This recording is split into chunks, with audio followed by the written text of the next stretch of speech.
I'm back. I got an interesting theory to share today that I think might actually convince the whole world that I've been right, especially with how many theories I've compiled on this channel and other things that I've went over for years. Um, so, yeah, and I want to say that this is also happens to be a theory that I have already shared on my channel many times. However, the reason why I think this will be it might just work well because better than other times, because this time I'm going to share the theory in a standalone video. And I'm going to describe the words, word out, have the right wording for describing the theory in a much better, with much better words that are more easy to understand. So in other words, the presentation is half of the success. It's not just, the other half, which is, what you're actually talking about. So, anyway, I'm just gonna explain it really quick because there's no point in dragging this video out. Because there's not really much to say. So, one of the silliest things in the Bible is that it tries to say that genocide is good. And tries to say that genocide is good. It's not sin. Being a maniacal lunatic running around destroying things is good. It's not sin. Harming nature is good. It's not sin. The problem with that logic is that it actually is a contradiction to other statements in the Bible. The first of which is the fact that the Bible says that you should not ever hurt innocent people if you have the option of taking them to a better place for them to live, and to just literally just to live, then that's a step above killing them or torturing them. In other words, what I'm referring to is a perfect example of the zoo, or just keep putting humans in houses. You give an animal shelter, and humans are animals as well. Psychologically, if we can refer to Maslow's hierarchy of needs, which I've referenced since the start of my channel, and other sources of information that most people in history have long since been familiar with. It's pretty obvious that if you shelter something and you shelter it, it gets less tortured. So here's my question.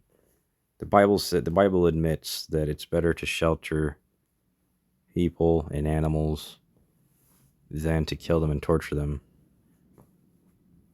And if that's the case, then why does it say it was better to torture and kill humans and fallen angels? Why didn't Jesus just put them all in cages or something? Why didn't he just put them all in zoos? Or why didn't he just use his magical powers to just restrain them?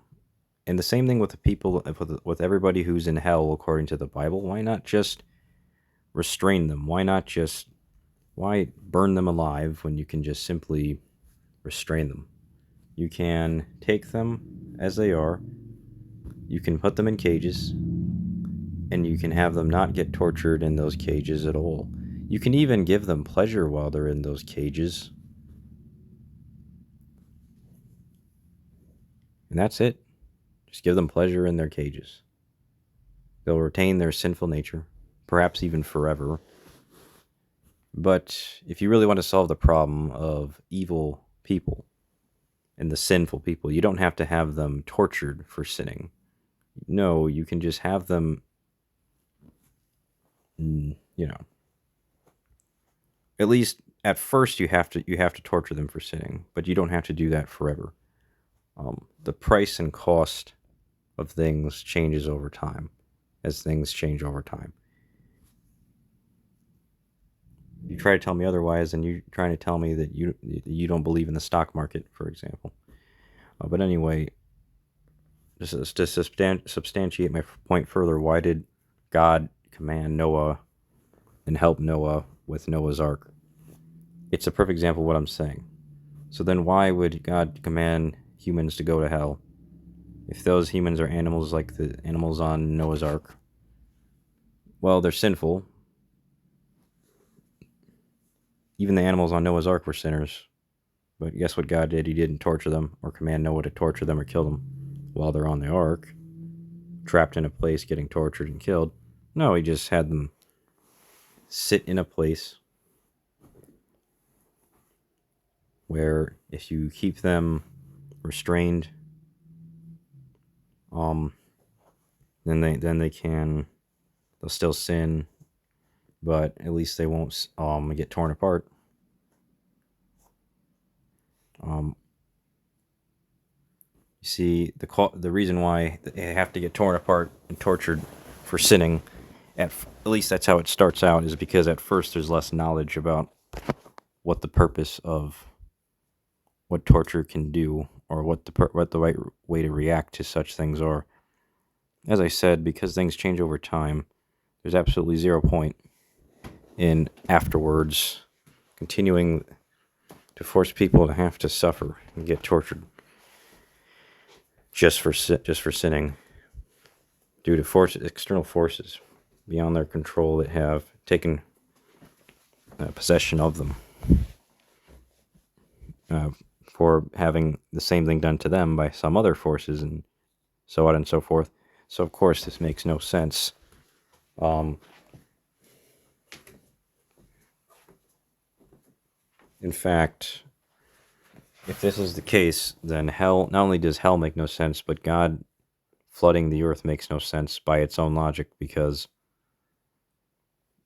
uh, Noah's Ark is just a perfect example of that. I mean, why even build an ark to protect animals if, you know, there's levels of sin, obviously, right? It's what we're shown. Levels of good and levels of sin, but, it follows the same logic. Why flood the earth when you could have just taken the earth full of extremely sinful humans and animals and just used his magical powers, instead of using magical powers to magically spawn water like in Minecraft? Uses magical powers to magically spawn cages and zoos to keep every animal, human, physically restrained. It'd just be like looking at like a angry animal trapped in a cage or in a glass jar, and keeping it alive. Don't have to torture it to solve the problem, or kill it to solve the problem. So if they're all separated in their own cages, or like jail cells, and they can't really kill each other or torture each other.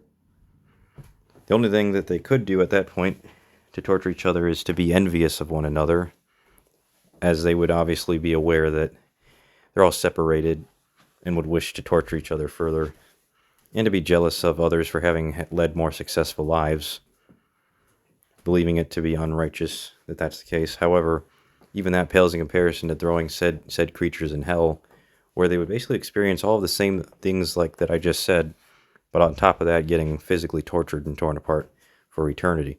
Those are two different thresholds of punishment, that one of which makes more sense both of which, according to the Bible, make perfect sense, even though that's a contradiction. So the Bible is complete bullshit. But also, it's not just the Bible, it's all these religions that make similar mistakes, and you use that same contradiction, that use extreme punishment instead of just, don't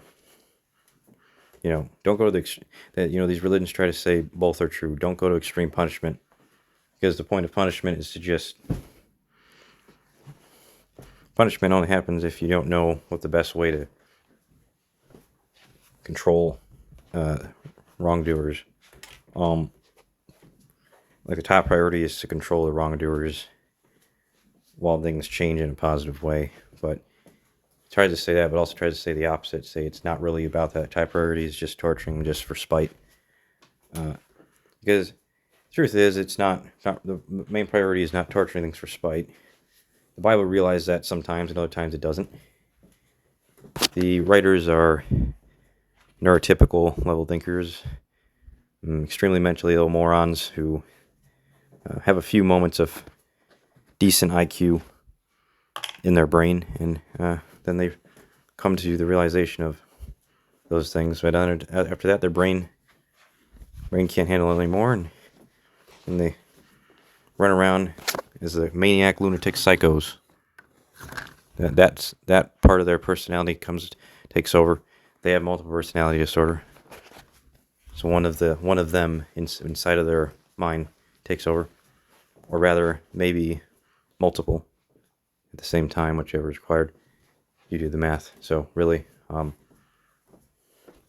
it's pretty obvious that there's never going to be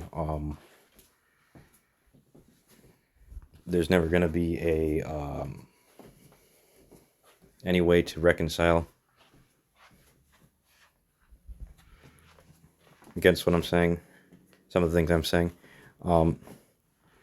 So please, neurotypicals, tell me how it can be better to torture and tear apart living things as punishment for their sin when you could just cage them and de-arm them for their sin eternally. Why is it more necessary to tear them apart then? Even if you hold to the view that it's like if one person gets tortured, the other person should get tortured the same amount, just because.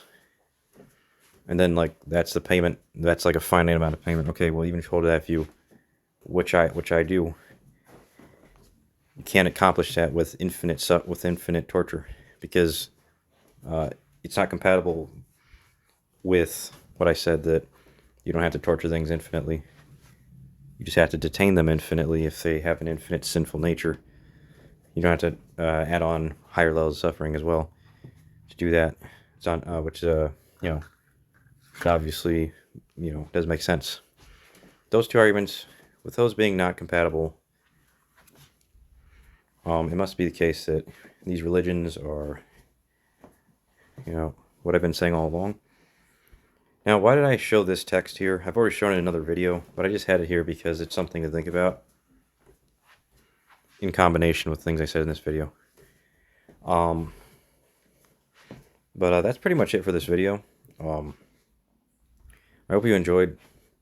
Please like, share, subscribe. Goodbye.